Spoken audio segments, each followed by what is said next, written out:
Terima kasih untuk kesempatan kami boleh sama-sama belajar firman Tuhan.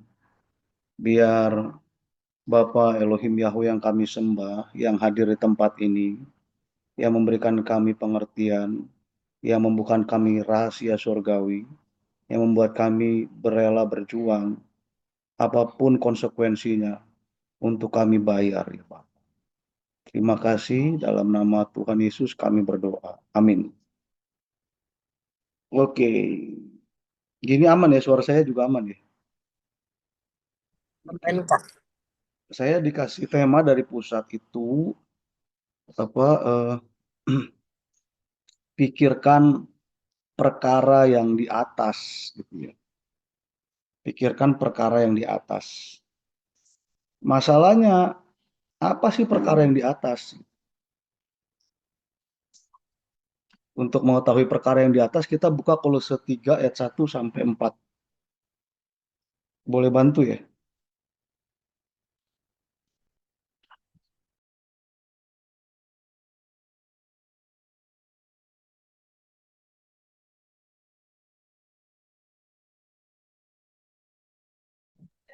Kolose 3 ayat 1 sampai 4. Karena itu, kalau kamu dibangkitkan bersama dengan Kristus, carilah perkara yang di atas, di mana Kristus ada, duduk di sebelah kanan Allah. Pikirkanlah perkara yang di atas, bukan yang di bumi. Sebab kamu telah mati, dan hidupmu tersembunyi bersama dengan Kristus di dalam Allah. Apabila Kristus yang adalah hidup kita menyatakan diri kelak, kamu pun akan menyatakan diri bersama dengan Dia dalam kemuliaan. Amin.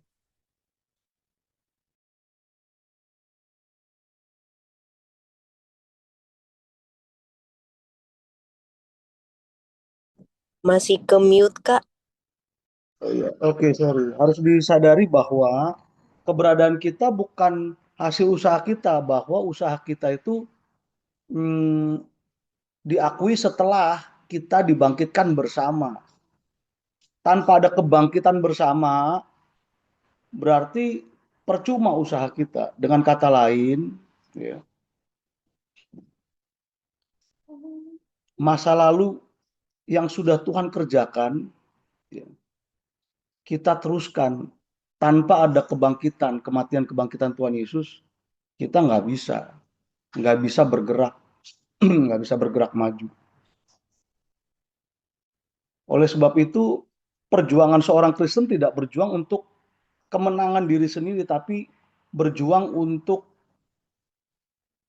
melanjutkan kemenangan yang telah Tuhan Yesus berikan bagi seseorang Kristen.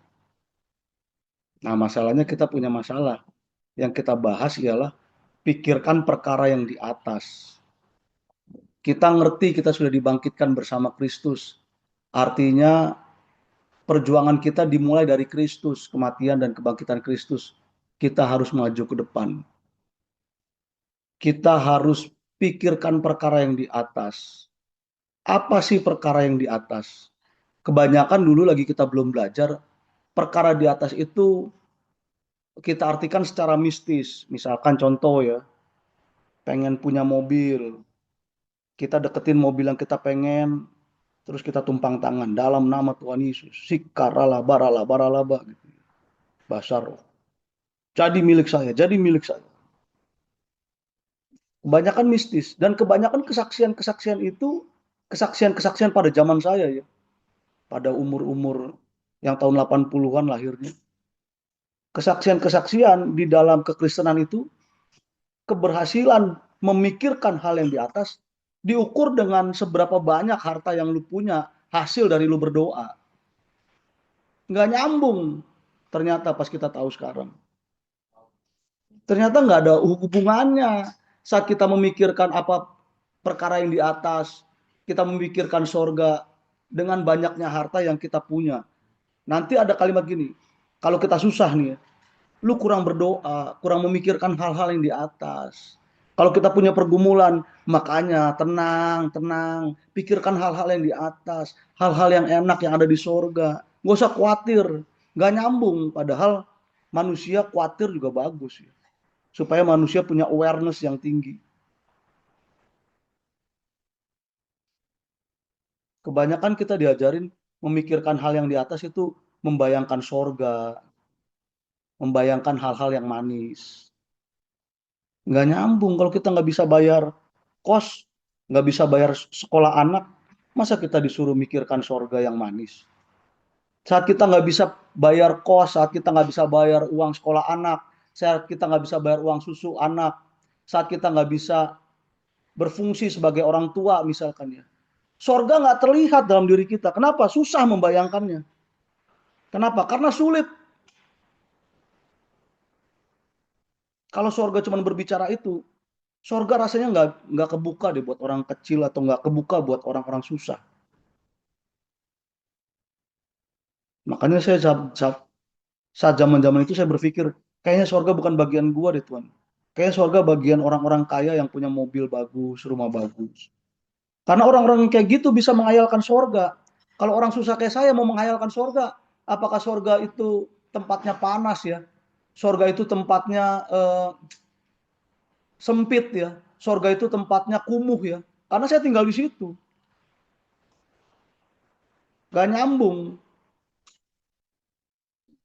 Tapi kalau kita lihat konteksnya Kolose tadi, pikirkan perkara yang di atas berdasarkan Kolose, maka akan nyambung bagi semua orang. Kenapa? Karena pikirkan hal yang di atas berarti memikirkan kedaulatan Kristus. Kenapa kedaulatan Kristus? Karena ayat 1 bilang, coba buka ayat 1 ya tadi ya. Ayat 1 bilang gini, karena itu kalau kamu dibangkitkan bersama dengan Kristus, carilah perkara yang di atas ya, di mana Kristus ada duduk di sebelah kanan Allah. Jadi bukan masalah kaya miskin ternyata. Ternyata tentang memikirkan bahwa ada Yesus di sebelah kanan Allah. Bagaimana mencapai Yesus? Bagaimana mencapai kesempurnaan seperti Yesus supaya bisa duduk di sebelah kanan Allah? Jadi ini bisa terbuka bagi semua orang, bukan cuma orang kaya. Saat kita memikirkan bagaimana ya kayak Yesus ya, supaya bisa duduk di sebelah kanan Allah. Jadi orang miskin kayak saya bisa membayangkan, oh ternyata memikirkan hal yang di atas bukan memikirkan hal yang enak. Oh ternyata memikirkan hal yang di atas bukan memikirkan hal-hal yang manis dan bukan memikirkan bahwa surga itu terbuat dari emas jalanannya, dindingnya terbuat dari berlian. Enggak begitu ternyata. Tapi selama ini kita diajarin begitu. Ternyata memikirkan hal yang di atas, memikirkan bagaimana Yesus bisa duduk di sebelah kanan Allah. Caranya bagaimana sih? Caranya merubah standar kebenaran kita menjadi standar kebenarannya Yesus. Merubah keadilan versi kita menjadi keadilan versi Tuhan Yesus. Merubah segala sesuatu yang kita anggap bernilai menjadi segala sesuatu yang dianggap Tuhan Yesus bernilai. Kalau Tuhan Yesus menganggap ini bernilai, berarti itu juga membuat saya menganggap itu bernilai. Tapi kalau Yesus tidak menganggap itu bernilai, maka saya dengan senang hati harus menganggap hal itu juga tidak bernilai. Jadi bernilai atau tidak bernilai, benar atau tidak benar, adil atau tidak adil, itu bukan diatur berdasarkan tren yang sedang ada saat saya ada di bumi, bukan. Tren yang lagi muncul saat saya ada di bumi, bukan. Saat kita memikirkan perkara yang di atas, maka kebenaran, keadilan, ya, otoritas tertinggi itu ada pada cara hidup Yesus sehingga dia dapat berkenan di hadapan Allah. Begitu juga kita orang Kristen. Kristen, to be like Christ. Harusnya hidupnya kayak Kristus, bukan hidupnya seperti tren dunia. Cuman masalahnya, pikiran kita sudah lama diisi sama tren dunia. Bahkan tren dunia masuk dalam gereja.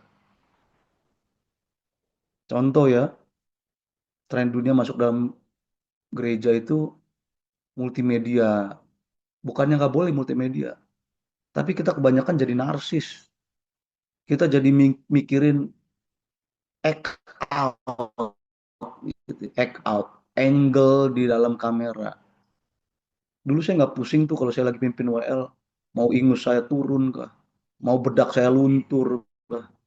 Mau sekarang saya WL mesti pakai skincare. Supaya apa?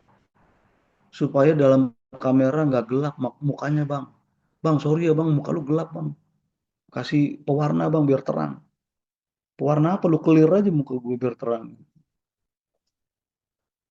Masuk, spirit dunia masuk. Bukan berarti nggak bagus multimedia, bagus. Cuman kalau fokusnya jadi itu ya seorang worship leader akan keganggu. Kenapa? Pakainya jelek banget sih. Ya nggak boleh jelek juga, tapi nggak harus wah juga. Yang penting enak dilihat, rapi. Yang paling kasihan, kalau dulu WL nggak terlalu ganteng nggak apa-apa. Kenapa? Nggak disorot kamera. Sekarang WL mesti ganteng. Kenapa? Biar laku ngejual di YouTube. Kalau WL-nya jelek kayak saya, aduh jelek gendut lagi. Mukanya gosong. Susah nggak laku di YouTube. Bang, lu agak kerapian kayak bang gitu ya. Oh iya maaf ya. Gitu. Ya habis saya dari sananya begini. Ini aja sudah berjuang pakai skincare masih hancur juga muka saya gitu. Masih jelek juga gitu. Spiritnya masuk. Tren dunia yang menghiasi gereja. Harusnya gereja menghiasi tren dunia. Memikirkan hal yang di atas. Membuat kita memiliki satu kesadaran akan apa yang harus kita kejar. Apa yang kita kejar? Bagaimana ya Yesus bisa duduk di sebelah kanan Allah? Gue juga pengen kayak Yesus. Makanya kita dibilang Kristen, to be like Christ. Orang yang memikirkan itu akhirnya berjuang merubah karakternya. Merubah karakternya yang jahat, merubah karakternya yang gak punya belas kasihan, merubah karakter yang tidak punya kemurahan, merubah karakternya yang tidak punya kerendahan hati, merubah karakternya yang tidak punya kelemah lembutan, merubah karakternya yang tidak sabar, supaya bisa jadi mempunyai belas kasihan, mempunyai kemurahan, mempunyai kerendahan hati, mempunyai kelemah lembutan, dan mempunyai kesabaran. Jadi saat kita tahu fokusnya itu bagaimana kita mau duduk seperti Tuhan Yesus di sebelah kanan Allah, kita akan berjuang merubah karakter kita yang jelek. Makanya kalau 3 ayat 12, ya saya baca ini ayat 12 ya. Karena itu sebagai orang-orang pilihan Allah yang dikuduskan dan dikasihinya, kenakanlah belas kasihan, kemurahan, kerendahan hati, kelemah lembutan, dan kesabaran. Kalau kita memikirkan hal-hal yang di atas, berarti kita memikirkan ini sebetulnya. Memikirkan ini bagaimana memiliki belas kasihan sama orang yang notabene kekurangan, entah itu ekonomi, entah itu kekurangan kesabaran, entah itu kekurangan eh, penerimaan. Saat kita ada di tengah-tengah orang yang kurang bisa menerima orang lain, ya kita sabar, nunggu. Sampai kapan Kak? Sampai dia bisa menerima orang. Caranya bagaimana Kak? Ya kita, kalau kita jadi kakak rohani, kita ajarin cara menerima orang. Kalau kita jadi orang berpengaruh di komunitas itu, kita ajarin bagaimana caranya sabar kalau dia kurang sabar. Kalau kita dipercayakan di tengah-tengah orang miskin, ya ajarin memberi. Caranya bagaimana kan? Dia kan miskin Kak. Memberikan nggak seharus besar. Seberapa yang dia punya. Saya ngajar di beberapa sekolah negeri di Surabaya. Ada satu sekolah negeri yang lumayan miskin. Dan satu saat bikin Natal. Satu anak dipungutin 50.000. Akhirnya ada 10 anak yang tidak bisa ikut Natal. Saya tanya sama gurunya, Bu, kenapa ada 10 anak yang nggak bisa ikut Natal? Karena nggak bisa bayar 50.000, Pak Roy. Gitu. Oh, 50.000 untuk apa ya Bu? Saya bilang. Padahal konsumsi sudah kita support, free konsumsi. Guru agamanya dengan polos bilang, ya buat PK-nya Pak Roy lah. Masa Pak Roy udah jauh-jauh dari Jakarta ke Surabaya nggak dikasih PK.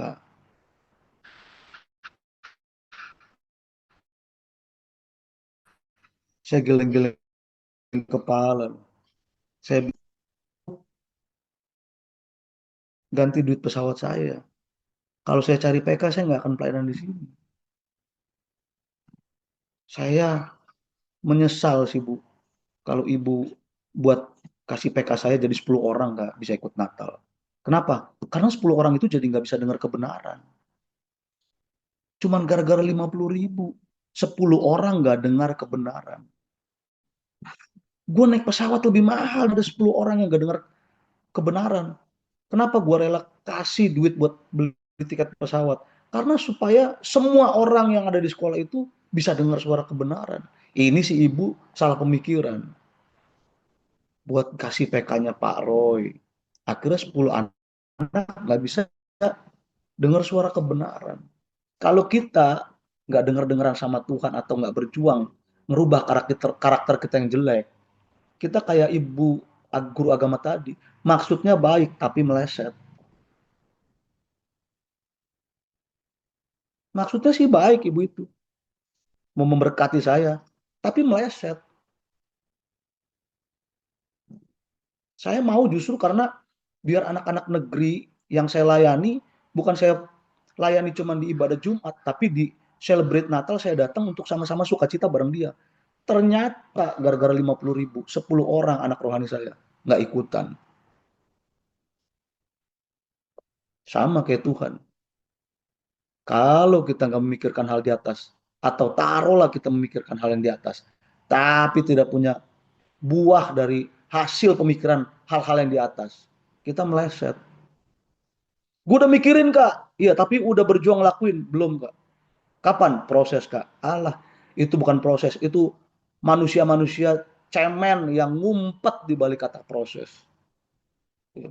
Manusia-manusia penakut yang ngumpet di balik kata proses. Kenapa? Dia nggak mau kehilangan karakter jahatnya. Dia nggak mau kehilangan karakter suka suka ngejahatin orang, suka ngebully orang. Dia nggak mau kehilangan karakter di mana dia harus ngalah sama orang. Kehilangan, dia nggak mau, nggak rela karakter jeleknya dirubah. Tapi pelayanan, worship leader mungkin, bahkan mungkin pendeta mungkin, tapi nggak rela karakter jeleknya dirubah. Harusnya orang-orang yang memikirkan hal yang di atas itu bukan cuma rela kehilangan karakter jeleknya, tapi rela kehilangan dirinya. Kalau karakter jeleknya aja nggak rela diubah, jauh dari kalimat kehilangan diri, jauh, jauh, jauh sekali, jauh sekali. Saya bilang sama anak-anak rohani saya ini yang lagi ikut, saya bilang, jangan pernah ngelawan pemimpin, bukan karena saya pemimpinnya, enggak. Ini mereka lagi pada denger, ada pemimpin di atas kita, arogansi sekali. Saya selalu bilang, jangan pernah lawan pemimpin, karena pemimpin yang baik lahir dari pengikut yang baik. Tapi dia begini kak, tapi dia begini kak, dia begini kak. Saya curhatnya saya tampung semua. Sudah, ada lagi yang masih mau curhat? Udah kak, udah oke, sudah ya. Sudah tahu kan semua kejahatannya dia bagaimana? Iya, jangan lawan. Lu aneh kak? Enggak, Tuhan ngajarin ini kok. Punya belas kasihan, punya kemurahan, punya kerendahan hati, punya kelemah lembutan, punya kesabaran. Itu tanda bahwa kita memikirkan hal yang di atas. Kalau kita nggak punya ini, bohong. Walaupun kita memikirkan hal yang di atas, tapi nggak ada buahnya itu nggak bisa. Orang yang memikirkan hal yang di atas akhirnya rela kehilangan karakter buruknya. Orang yang rela kehilangan karakter buruknya akan punya perspektif cara memandang seperti Tuhan memandang. Kalau kita bisa nyanyi seperti Tuhan memandang, beriku beban dalam hatiku seperti beban di hatimu. Kalau kita nggak ngerti ini, nyanyi lagu yang tadi saya nyanyiin, enteng, karena nggak ada bebannya, nggak ada. Tapi kalau kita ngerti ini, saat kita nyanyi, beriku beban dalam hatiku, seperti beban di hatimu. Nanti ada orang-orang yang ngeselin kita, terus kita dituntut sabar. Ada orang-orang yang bikin kita pengen balas karena perlakuannya bikin sakit sekali. Tapi kita dituntut untuk membelas kasihani. Akhirnya air matanya tumpah. Kenapa? Sulit. Sulit. Saat air mata tumpah, goresan yang pernah dulu ada yang sudah dibalut Tuhan Yesus itu kelihatan. Saat goresan itu kelihatan ya, saat goresan itu kelihatan, susah untuk berbalik lagi jadi jahat. Kenapa? Sudah diperingatkan. Ini kan pernah kan ada goresan di sini, Roy. Tapi kan saya balut kan. Masa mau balik lagi jadi jahat? Air mata itu hasil dari pengen balik jahat, pengen balik bales. Tapi ada kenang-kenangan dari Tuhan yang Tuhan kasih. Jadi nggak bisa bales. Jadi kita cuma bisa nyanyi dan nangis sama Tuhan. Itu sulit, teman-teman. Sulit.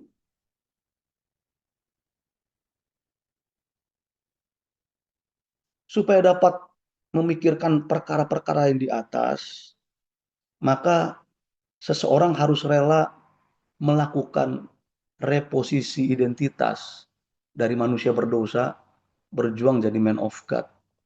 Man of God nggak gampang. Man of God itu diawali dengan penyatuan dengan Kristus, artinya memiliki pikiran, perasaan Kristus. Kalau cara berpikirnya salah, dia akan berperasaan salah. Apa yang kau pikirkan itu yang kau rasakan, apa yang kau rasakan itu yang kau lakukan. Makanya isi pikiran seperti pikiran Yesus. Pikiran Yesus cuma ada dalam Alkitab. Kalau kita nggak familiar dengan Alkitab, maka pikiran Kristus nggak bakal ada dalam hidup kita, walaupun kita pendeta, walaupun kita aktivis, walaupun kita mungkin pengurus komsel, nggak pernah ada, nggak pernah ada. Saat pikiran perasaan Tuhan Yesus ada dalam pikiran perasaan kita, ada satu tuntutan yang paling krusial, yaitu menundukkan diri secara total terhadap pikiran perasaan Kristus, terhadap pikiran yang baru yang kita dapat dari belajar firman. Ini susah karena kita mungkin sudah menikmati kebiasaan jahat kita. Kita sudah biasa menikmati kalau disakiti bales. Kalau dia pukul, gua tempeleng. Kalau dia pukul satu kali, gua lempar. Macam-macam sama gua, awas. Mati pokoknya lu. Kita menikmati itu. Terus saat kebenaran yang baru, yang diperkenalkan oleh firman itu ditawarkan ke kita, maka kebiasaan-kebiasaan itu harus kita buang. Nah, mau buang kebiasaan-kebiasaan yang sudah kita nikmati, itu sulit. Contoh, kita sudah biasa menikmati hobi kita. Kalau saya pemain basket, sudah biasa menikmati bagaimana dipuji-puji dalam lapangan basket. Sehingga saat main basket, ada eh, dopamin yang timbul, ada oksitosin, ada eh, dos itu muncul dalam pikiran perasaan saya. Itu mengalami kenikmatan saya. Tapi pas saya disuruh berdoa, karena saya baca Alkitab, banyak ngobrol sama Tuhan lewat doa, banyak baca Alkitab, maka dos itu tidak muncul dalam diri saya. Kenapa? Karena saya belum bisa menikmati baca firman. Saya tidak bisa menikmati berdoa. Akhirnya saya berhenti. Baru saya mulai, saya berhenti. Kenapa? Saya tidak bisa menikmati. Harusnya saya berjuang untuk tetap berjuang di situ. Walaupun belum saya nikmati. Sampai saya bisa menikmati. Kebanyakan kita berhenti saat kita belum menikmati Tuhan. Ah, Tuhan rasanya enggak ada. Masalah gue gini-gini aja. Padahal, ya, padahal saat kita tahu firman, firman itu ada dalam short term memory kita, otak kiri kita. Terus kita mulai pakai, oh Tuhan itu maha hadir. Terus kita mulai pakai, Tuhan Bapa yang maha hadir, hadirlah dalam hidupku setiap hari. Pimpin aku untuk untuk melakukan apa yang benar. Terus saat kita menjalani hidup, totonya diperhadapkan dengan apa yang tidak benar. Maka short memory kita mulai bilang, melaknar. Ingat tadi pagi berdoa. Tapi kita dipaksa untuk melakukan yang tidak benar karena kanan kiri kita melakukan hal yang sama.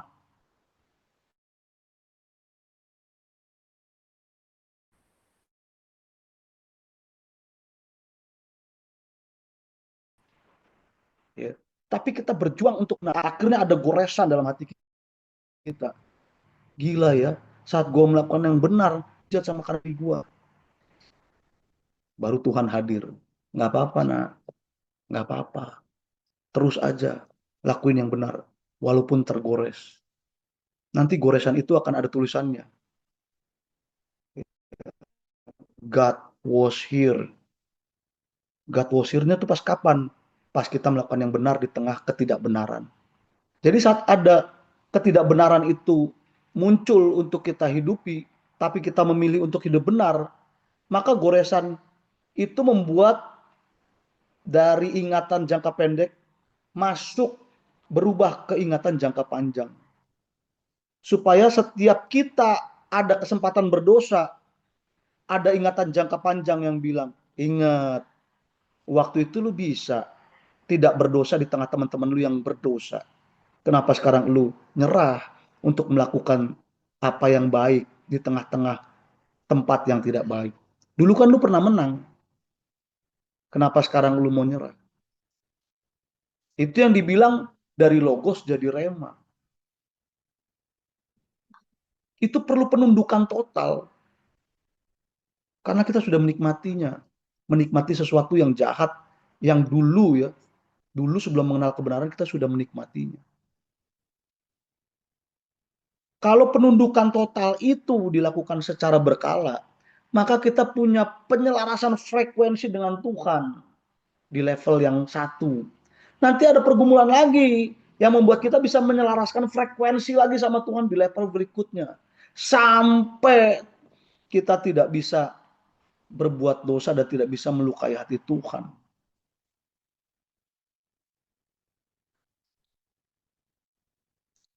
Kalimat tetap tinggal di dalam Kristus ya.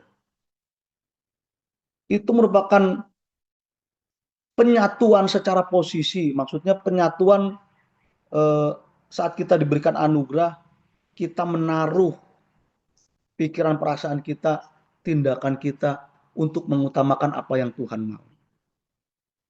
Supaya kita mencapai frekuensi yang sama dengan si Kristus. Ini perlu fokus yang tinggi untuk kita bisa mencapai setiap pergumulan yang Tuhan kasih. Terus kita putuskan untuk melakukan apa yang benar sampai kita mencapai frekuensi yang sama, yaitu sepikiran, seperasaan, dan setindakan dengan apa yang Yesus pernah contohkan saat dia jadi manusia. Ini nggak gampang. Sekarang saya mau tanya sama teman-teman. Hal apa sih yang sudah teman-teman dapatkan dari memikirkan hal yang di atas? Ya, yang sudah merubah cara hidup teman-teman. Saat teman-teman memikirkan hal yang di atas, ada hikmat yang Tuhan taruh. Terus teman-teman berjuang lakuin. Sehingga karakter teman-teman ada yang berubah.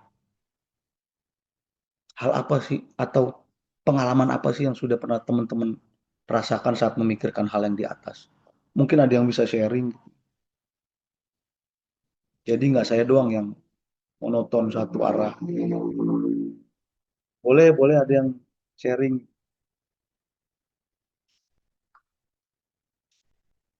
Ada,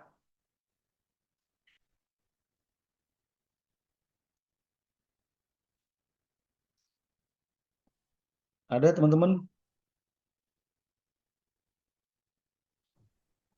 Ini mungkin Malam Kak Roy, semalam semuanya. Aku sih Malam, malam. nggak ngerti juga ya benar apa enggaknya. Aku itu karena menyadari bahwa hidup itu hanya sekali, maka aku nggak mau menyia-nyiakan hidupku supaya aku mencapai kekekalan dengan baik gitu loh Kak. Jadi dengan begitu, dengan aku memikirkan itu, aku bisa merubah setiap kebiasaan-kebiasaan buruk aku supaya menjadi lebih baik lagi gitu Kak. Makasih Kak. Oke. Yang lain mungkin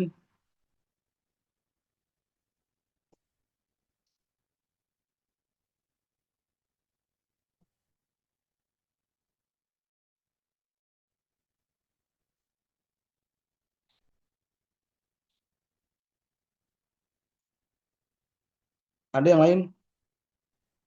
Kak Michael mungkin.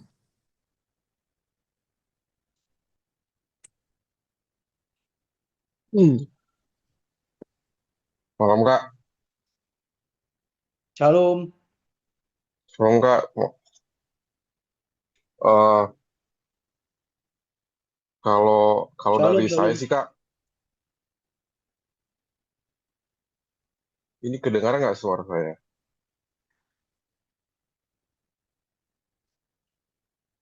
Kedengeran, Bro. Oh, oke. Kalau dari saya sih Kak, eh, apa ya? Memikirkan hal yang di atas ya. Yang tadi sih aku kepikiran juga eh, gimana apa ya? Kita sudah menerima apa? Menerima firman tentang bagaimana sebenarnya apa ya? Dunia ini atau eh, Tuhan menciptakan kita itu dari awal kalau manusia ikut Tuhan begini nasib dunia ini nggak tragis seperti ini gitu loh. Jadi tatanan dunia sudah hancur karena oleh dosa gitu. Jadi eh, untuk memikirkan hal yang di atas, bagaimana kita bisa hidup di dunia yang akan datang itu memerintah bersama Kristus harusnya begitu indah gitu. Asalkan apa ya, kita benar-benar apa ya, eh, ikut maunya Tuhan gitu. Apa ya? Aku mikirnya sih Kak, seandainya ya, bagaimana sih dunia ini jadinya kalau Adam itu nggak buat dosa gitu. Itu apa ya?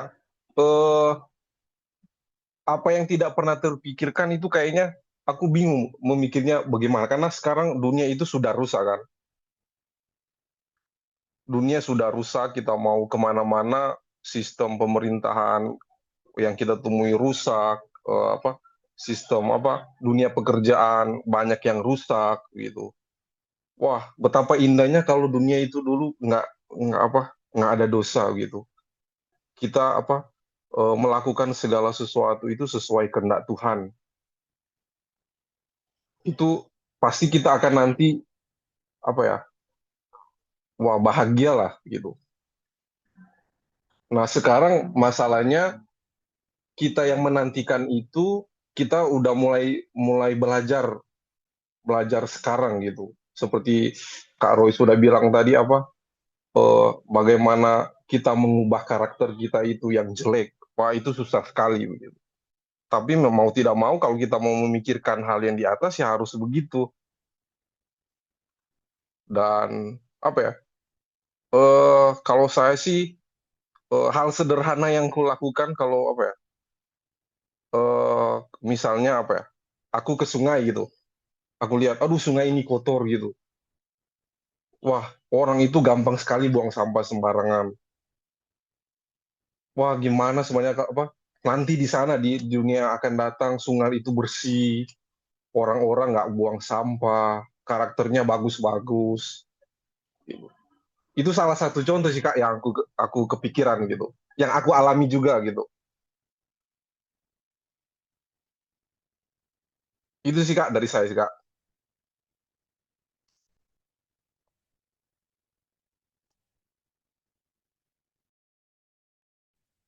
Oke, ada yang lain, Bro? Ada yang lain?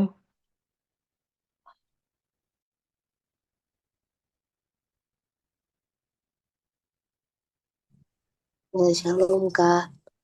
Shalom. Ya, kalau dari aku,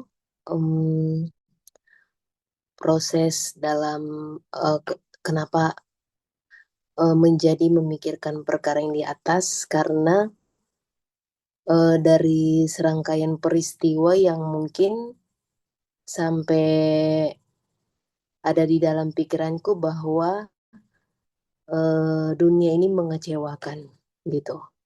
Di situ baru aku kayak, oh iya benar ya, nggak ada yang bisa diharap gitu ya, karena mungkin kan dalam idealisme berpikir aku gitu ya, tapi yang kenyataan atau yang aku lihat ternyata tidak seperti kayak apa yang kita pikirkan gitu, baik itu misalkan dalam soal hubungan ataupun dalam soal dan banyak hal gitu aku temuin, oh ternyata kalau berharap, sampai aku sadari bahwa oh ternyata kalau berharap sama dunia ini tuh ujung-ujungnya kecewa gitu.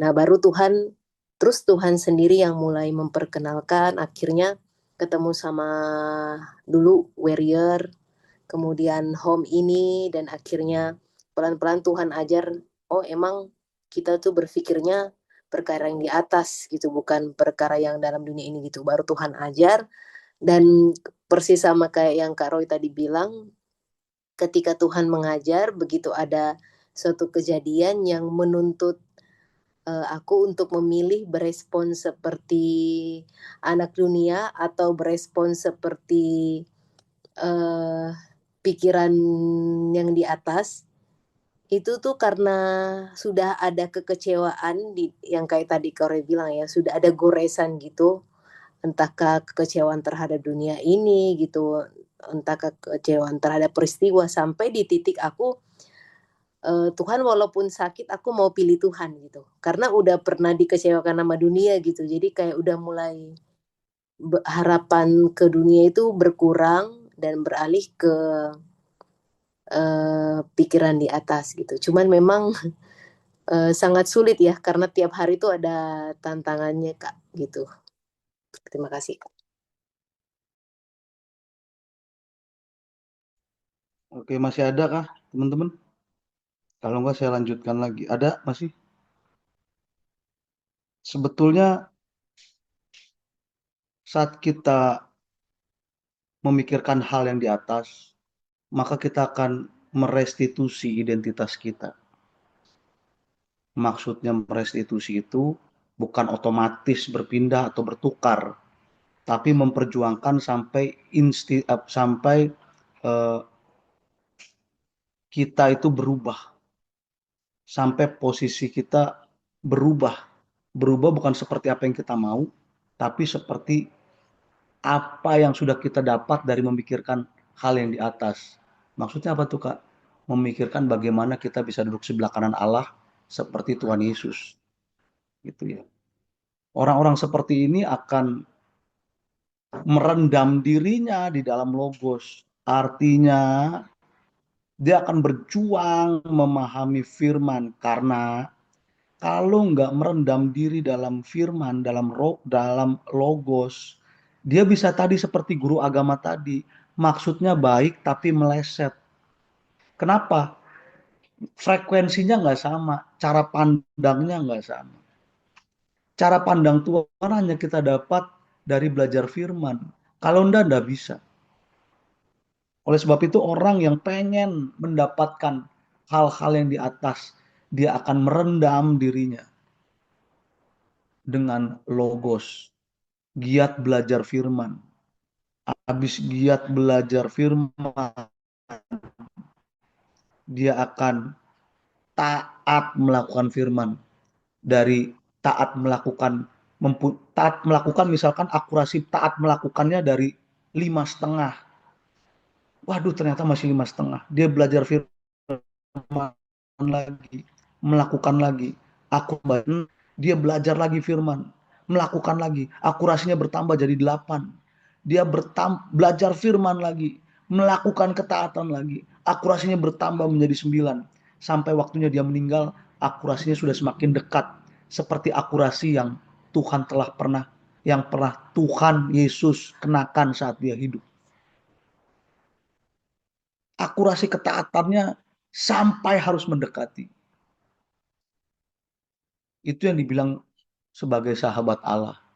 Ini nggak gampang, karena saya tahu perjalanan orang-orang sahabat Allah itu nggak ada yang mudah.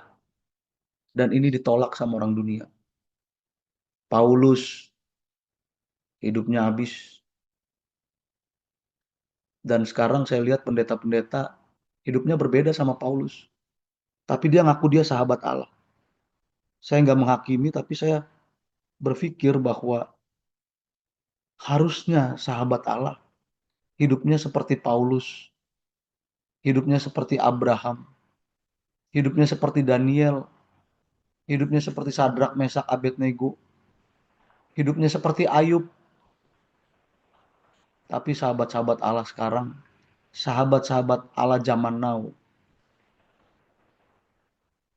penderitaan rasanya tidak familiar dengan hidup mereka. Makanya saya bisa merasakan kalau kita memiliki ketaatan hasil dari belajar firman. Terus kita nyanyi, sampai rumah Bapa nanti, ku menghadap Rajaku, ku bisikan, ku sampai ke telah usai tugasku, ku cium kakimu Tuhan, yang berlubang paku, ku bisikan, hamba mencintaimu. Saya sadar betapa beratnya itu. Karena saya lihat sahabat-sahabat Allah hidupnya tidak semudah sahabat-sahabat Allah zaman now yang punya mobil 5, jam Rolex, rumah mewah. Bahkan Yesus sendiri bilang, burung punya sangkar gitu ya. Tapi anak manusia tidak punya tempat untuk meletakkan kepalanya. Satu keperosotan besar atau suatu keberhasilan besar saya juga nggak tahu. Tapi yang saya pikirkan saat kita memikirkan hal-hal atau perkara-perkara yang di atas, harusnya kita punya empati yang sama. Kita punya ketaatan yang sama. Sehingga kita nggak gampang untuk memutuskan berbuat dosa. Karena kita punya pengalaman yang hidup sama si Allah. Kalau kita memutuskan untuk berbuat dosa, itu kita berarti memutus aliran persekutuan dengan si Allah. Mungkin ya, secara legal status kita tetap tidak hilang, tapi kualitas kekristenan kita menurun. Orang-orang yang berjuang untuk belajar firman dan melakukannya dalam ketaatan, serta terus mengevaluasi diri, sudah sejauh mana akurasiku terhadap ketaatan yang Tuhan tuntut dalam hidupku. Dia akan merasakan kehadiran Allah terus-menerus. Makanya kalau dibilang baik engkau makan atau minum atau melakukan segala sesuatu, lakukan untuk Tuhan, itu bukan paksaan. Tapi karena dia tahu ada Tuhan dalam setiap langkah hidup kita. Kita bisa nyanyi, di tiap langkah sepanjang perjalanan, terdengar sembah dan suara pujian, tanpa syair musik serta tarian, tapi dalam sikap perbuatan. Baru kita bisa ngomong, kau lebih berharga dari semua permata, oh Yesusku. Kau lebih mulia dari segalanya, kekasihku. Tuhan matahariku, terang kehidupan, kerinduan di atas segalanya. saat bilang kau lebih berharga dari semua permata. Oh Yesusku, saya suka nangis. Kenapa? Karena nggak gampang bilang di setiap langkah sepanjang perjalanan terdengar sembah dan suara pujian. Karena saya sering ngeluh juga karena sulitnya hidup, karena sulitnya pencobaan yang saya alami. Maka saya ada kesempatan kau lebih berharga dari semua permata. Oh Yesusku, saya sering declare dalam hati saya. Tuhan maaf ya, walaupun saya sering komplain, tapi saya tetap berjuang kok di sini Tuhan. Tapi ada komplain Tuhan, maaf ya.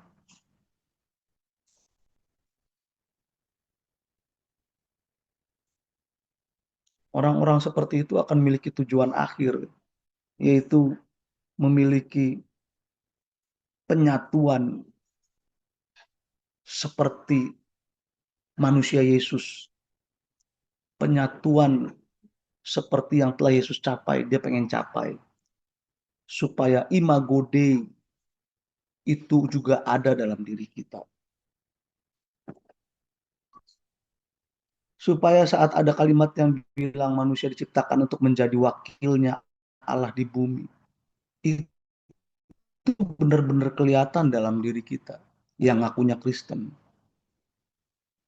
Orang-orang yang berjuang ini akan dipulihkan kapasitasnya, sehingga hidupnya hasil dari memikirkan hal yang di atas tercermin dalam kelakuannya sehari-hari, supaya setiap orang di sekelilingnya ngelihat apa yang Allah mau lewat hidup kita, melihat belas kasihan Allah lewat hidup kita, melihat cerminan cara hidup Allah dalam diri kita. Akhirnya Kolose 3 ayat 4 itu bisa digenapi. Kolose 3 ayat 4 bilang gini, apabila Kristus yang adalah hidup kita menyatakan diri kelak, kamu pun akan menyatakan diri bersama dia dalam kemuliaan. Teman-teman, goalnya jelas. Oleh sebab itu berjuanglah sedemikian rupa supaya goal yang telah Tuhan Yesus capai, supaya kalimat to be like Christ, Kristen yang kita sandang, itu tidak jadi sia-sia. Selamat berjuang teman-teman. Selamat memikirkan hal yang di atas dan melakukannya. Tuhan Yesus memberkati. Kira-kira itu yang bisa saya sampaikan ya teman-teman.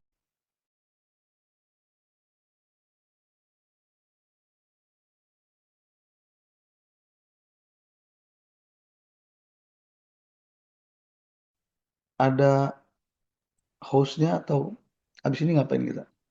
Iya baik, terima kasih Kak Roy untuk sharingnya. Saya pribadi sangat terberkati dengan sharing firman yang dibawakan oleh Kak Roy. Mungkin selanjutnya biasanya sharing diskusi aja gitu sih Kak. Kalau misalkan ada yang mau bertanya, dipersilahkan. Ada Kak Mei. Selamat malam Kak Mei.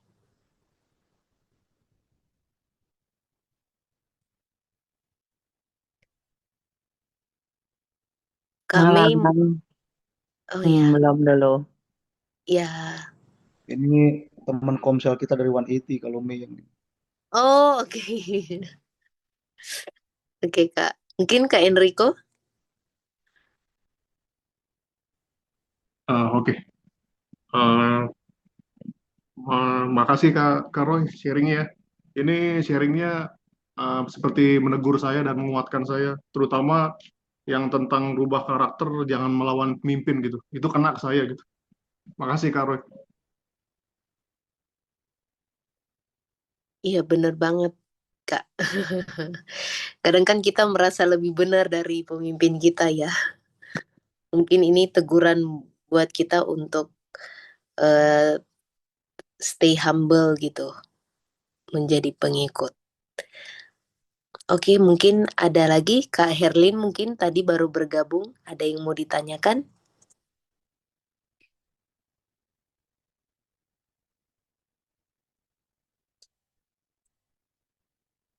Atau Kak Kristina?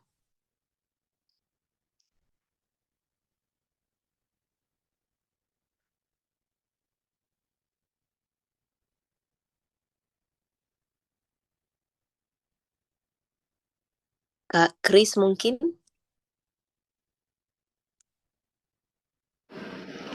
Nggak ada Kak, mantap semua.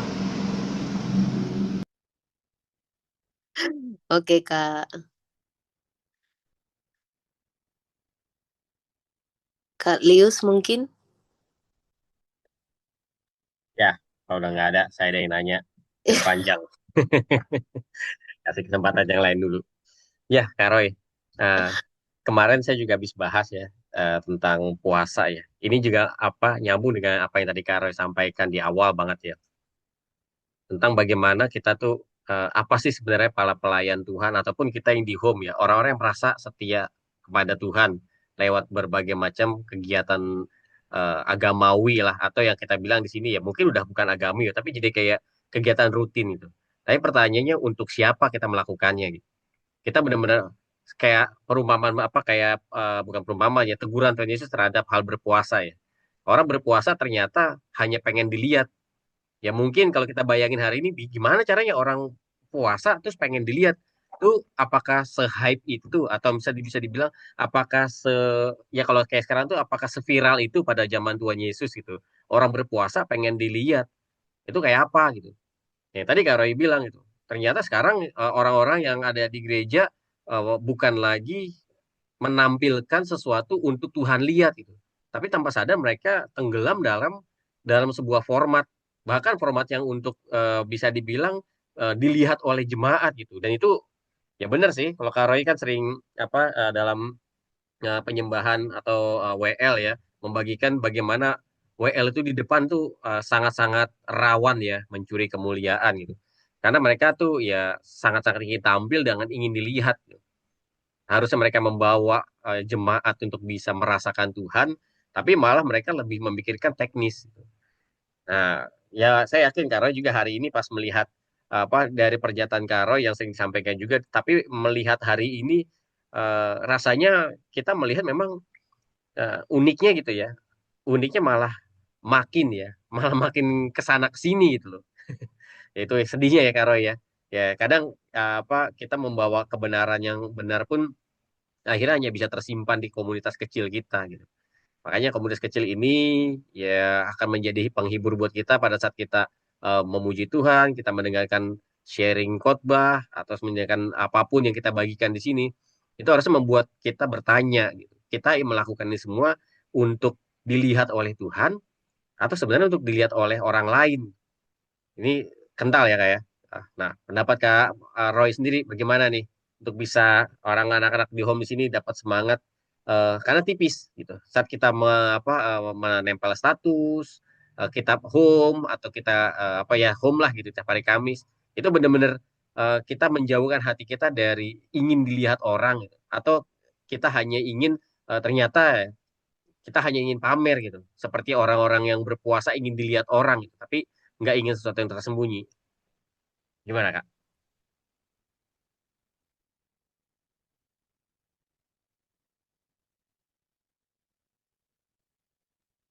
Oke, jadi saya pernah bikin begini. Eh, saat saya nggak make up ya, nggak make up, karena emang saya dulu bukan WL yang suka make up. Ya. Baru kita ujian penyembahan terus air mata saya tuh banyak kalau emang sudah luber luber. Kadang-kadang saya lap pakai jas saya gitu. Itu masih zamannya eh, multimedia yang apa ya yang masih apa dulu masih Yanto kah zaman. Iya. Baru dia bilang, bang kalau boleh pakai tisu aja bang, jangan pakai itu nanti jelek. Terus Bang Roy habis pas Bang Roy lap itu pakai jas, jadi mukanya belang. Saya bilang Tuhan, saya nih mau apa sih sekarang Tuhan? Mau jadi badut ke di atas di depan sini dengan nangis yang aneh gitu. Menurut saya nangis aneh, nangis yang gak natural karena supaya nggak belang muka saya di kamera.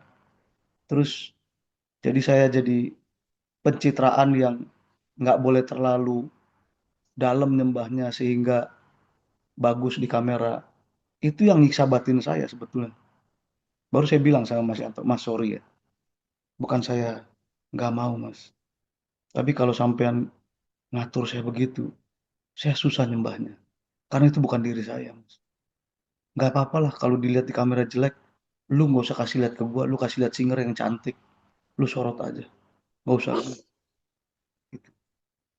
Gue lebih pilih gini, mendingan gue nggak usah disorot, tapi gue natural jadi gue daripada gue disorot, kelihatan bagus, tampilan gue bagus, tapi itu bukan gue.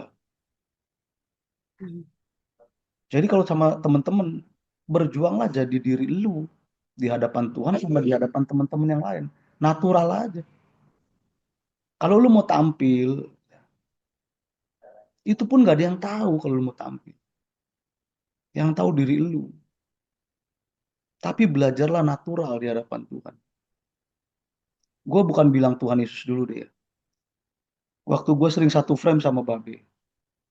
Saat gue improve nada-nada tinggi gitu ya. Di hati gue memang gak ada niat gue pengen kasih tahu gue nada apa suara gue tinggi enggak. Tapi pas turun Babe bilang gini, "Nak, tadi improve yang ini eh, kelihatannya jangan dipakai lagi, Nak.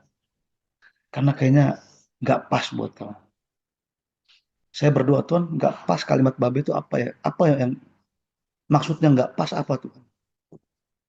Disingkapin sama Tuhan. Kalau lu begitu,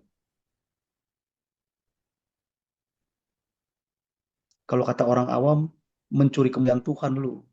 Lu pengen dilihat bahwa lu jago nyanyi. Walaupun lu nggak punya niat, tapi orang yang denger, ada yang tersandung dengan vokal-vokal lu yang begitu. Oke, baik Tuhan. Nggak usah ngomong Tuhan Yesus dulu. Ngomong Babe, Pak Eras yang punya hubungan yang dekat sama Tuhan Yesus. Dia bisa negur saya dengan begitu. Nah, kalau orang yang mau tampil, saran saya, cek dulu. Kalau gue lakuin ini, gimana ya reaksi orang terdekat? Nggak usah Tuhan dulu ya. Gue sering nanya sama istri gue, "Mah kalau gue improve-nya begini, lu nyaman gak sih dengernya sebagai jemaat?" Lebay Pak, aduh, udah biasa aja. Oh ya sudah, gitu. Karena istri itu juri yang jujur. Kalau dia lebay ya lebay. Nggak mungkin kan karena kita ngomong, dia ngomong, "Ih, hancur banget sih." Nggak mungkin kita ceraiin kan? Nggak mungkin. Cuman gara-gara ngomong hancur banget. Nggak mungkin. Dia hina-hina saya pun nggak bakal saya apa-apain. Malah saya peluk gitu. Makasih ya, udah jadi juri yang jujur. Saran saya, kalau gue belum punya istri Kak, hati nurani lu sebetulnya negor. Tapi lu bungkam.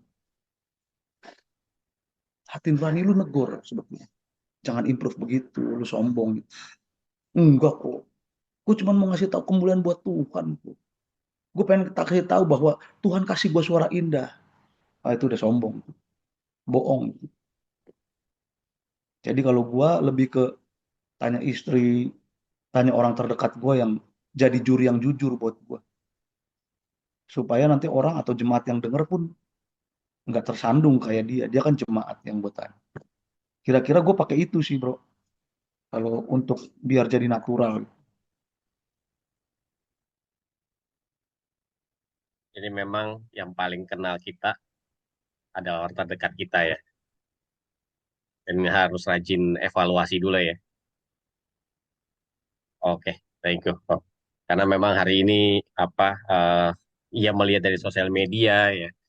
eh Kayak ya kita bicara kasus yang belakangan aja lah yang lagi terjadi ya. Ya kita mesti melihat secara nyata ya. Apa uang 28 miliar kita tahu lagi ramai viral ya. Itu kan konteksnya kalau gereja mengajar dengan benar kan harusnya tidak mengumpulkan harta di bumi. Ya udah tahu harta di bumi akan diambil oleh pencuri. Beruntung ya, kita pakai orang Indonesia istilahnya beruntung masih bisa kembali ya. Tetapi pertanyaannya setelah itu apa? Apalagi sedihnya kita pada saat mendengar alasan utama kenapa bisa sampai kena penipuan gitu. Alasannya karena tergiur oleh bunga tinggi gitu. Aduh, ya terserah lah pembenarannya apapun, tapi saya nggak mau menyerang siapapun, tapi di situ saya belajar.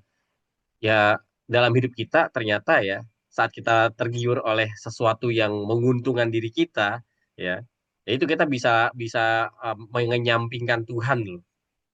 Itu hal yang sedih ya. Ya sama gitu dalam hal mencuri kemuliaan Tuhan juga, dalam setiap penampilan kita. Ah ini kan supaya jemaat bisa lebih mau menyembah Tuhan nih. Ya itu tipis tuh ya. Ya, jadi hal seperti itu jadi banyak belajar sih lewat kejadian hari-hari ini. Uh, Memang kita benar-benar harus memberikan pembeda, di mana kita harus benar-benar bisa memberikan pembeda apakah kita benar-benar ya tulus kepada Tuhan, kita mengabdi kepada Tuhan dan kita benar-benar nggak sayang semuanya, atau ternyata ya itu seperti tadi di awal, dari semua yang kita lakukan ternyata kita lakukan hanya hanya untuk bukan benar-benar serius untuk Tuhan. Mungkin bahasa gampangnya ini ada agenda tersembunyi kita. Ah itu ya. Oke, thank you. Yuk lanjut yang lain. Terima kasih Kalius. Apakah masih ada yang mau bertanya atau sharing?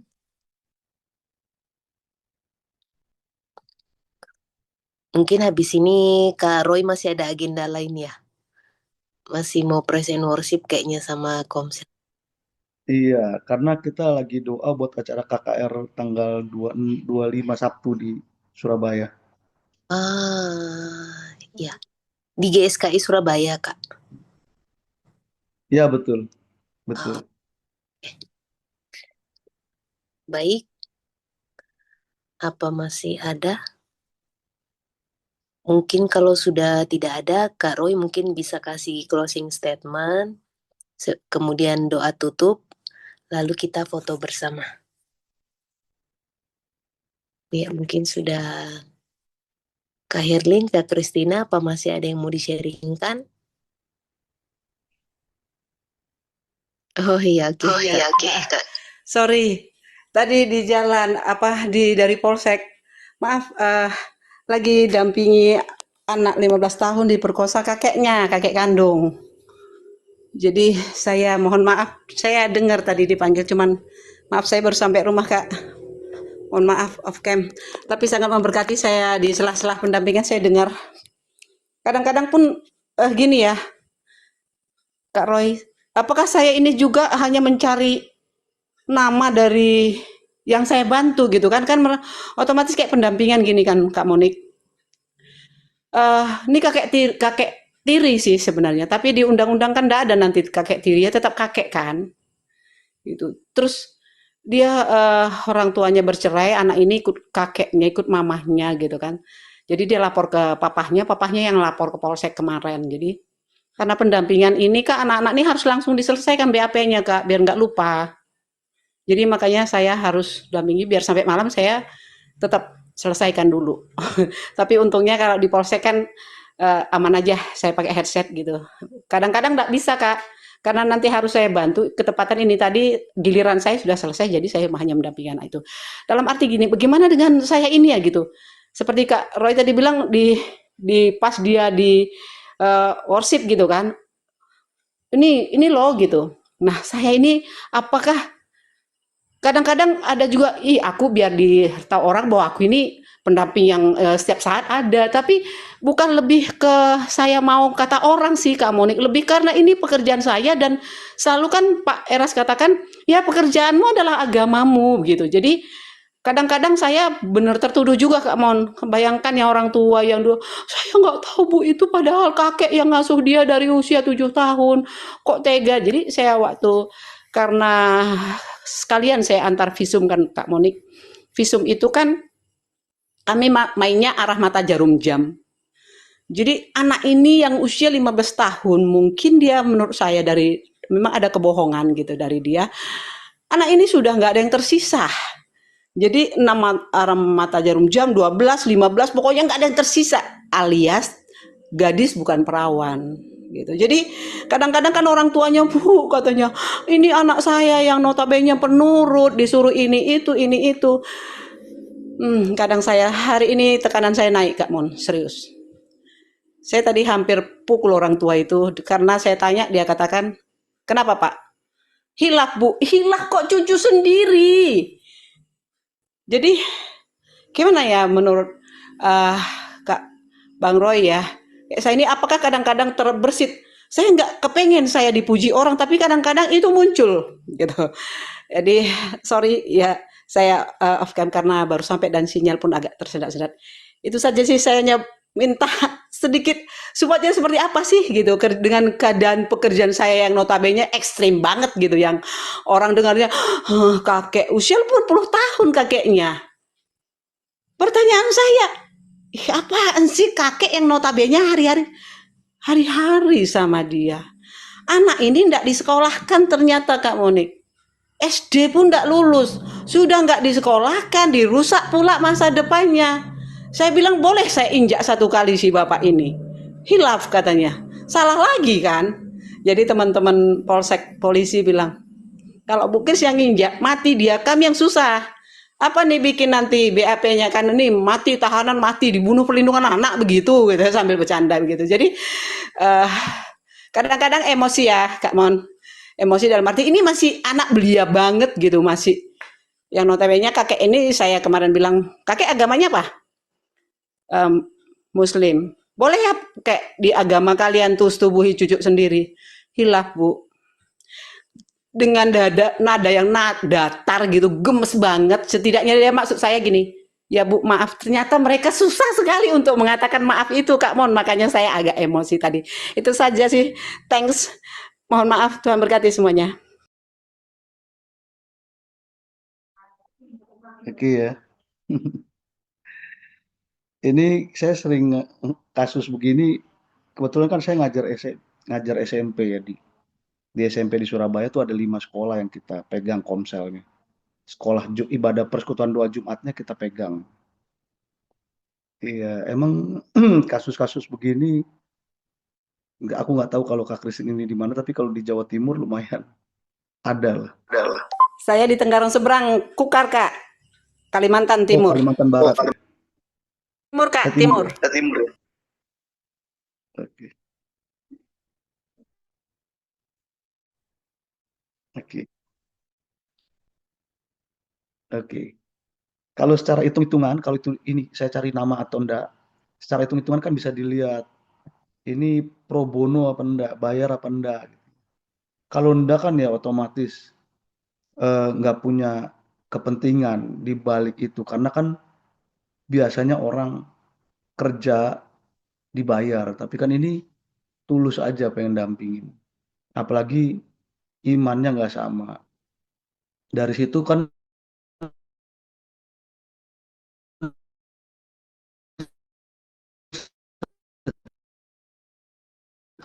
secara kasat mata bisa dilihat bahwa suara saya masih aman nggak ya? Halo, Ya, putus-putus Kak Ron. sudah aman belum ya? Halo, Coba ulang Kak. kalau saya off cam begini lebih bagus nggak? Iya, Suaranya? lebih bagus Bang. Iya, lebih bagus Kak. Oke, jadi kalau secara kasat mata, kalau itu tanpa bayaran, apalagi beda iman, terus kita tetap memperjuangkan apa yang benar, kan secara kasat mata kelihatan bahwa perjuangannya murni untuk kebenaran saja, gitu ya, tanpa ada tedeng aling-aling. Kecuali saat kita nanganin kasus, terus aksi kita berlebihan, sehingga nurani kita bilang yang tadi itu berlebihan, gitu. Nah, kalau udah tegur begitu, buru-buru tuh Bu, jangan lanjutin aksi yang berlebihan itu, tapi langsung ambil tempat sepi. Kalau saya tempat sepi, aduh Tuhan tadi salah, meleset lah gitu. Maaf ya Tuhan ya. Gitu. Tapi kalau ibu tidak dibayar, beda iman yang dibela, tapi ibu cuma mau negakin kebenaran, secara kasat mata sudah kelihatan bahwa Kak Kristina ini tidak tidak ngambil keuntungan yang lain di situ, terutama di kasus yang dipertanyakan ini. Tapi kalau masalah dari aksi yang berlebihan, nanti ada nurani yang negur. Tadi aksinya harusnya jangan begitu, walaupun benar tapi aksinya jangan begitu. Itu berlebihan itu. Nah, kalau sudah begitu baru kita buru-buru cari waktu untuk selesaiin sama Tuhan. Aduh, tadi salah ya Tuhan. Meleset ya Tuhan. Kira-kira itu sih Bu yang bisa saya jawab. Ya, baik Kak Roy. Ya, ketepatan memang kami pendamping, nggak ada maksudnya, oh nanti saya dibayar sekian, enggak. Ya, dari awal memang kami MUU pun kami pendamping dari DP3A, Departemen Perlindungan Pemenuhan Hak Anak dari Kabupaten Kak Roy. Jadi pure kami relawan, tapi Tuhan pelihara kok sampai hari ini. Jadi kadang-kadang ya, dan makanya saya selalu ngomong sama teman-teman saya setelah pulang begini maupun situasi apa, khotbah itu dari Pak Eras selalu itu yang saya putar. Jadi nggak lagi otak ini nggak lagi masuk, oh ini kasusnya emosi, iya tadi aku emosi salah gitu, kayak mau saya injak gitu kan si pelaku itu. Saya tetap kembali sih Kak Roy, cuma tadi itu aja kadang-kadang kan, apakah saya sudah, gitu aja sih. Oke, thank you Kak Roy, Tuhan berkati. Ya, Tuhan berkati juga Kak. Iya, terima kasih Kak Kristina untuk sharingnya ya, dan kesaksiannya juga mungkin. Baik, mungkin kalau tidak ada yang bertanya lagi atau sharing, apakah Kak Roy ada closing statement lalu mungkin bisa ditutup dalam doa, Kak? Oke, teman-teman, pada akhirnya kita tahu bahwa kita akan dihakimi. Oleh sebab itu, berjuanglah supaya dalam penghakiman kita mendapatkan penilaian yang baik di depan mata si hakim. Yuk kita berdoa. Yuk. Terima kasih untuk kesempatan kami belajar sama-sama. Biar kami yang membagikan maupun yang menerima firman sama-sama dikuatkan, sama-sama berjuang untuk tetap membangun ketaatan kami. Biar situasi hidup tidak membuat kami toleransi akan ketaatan kami.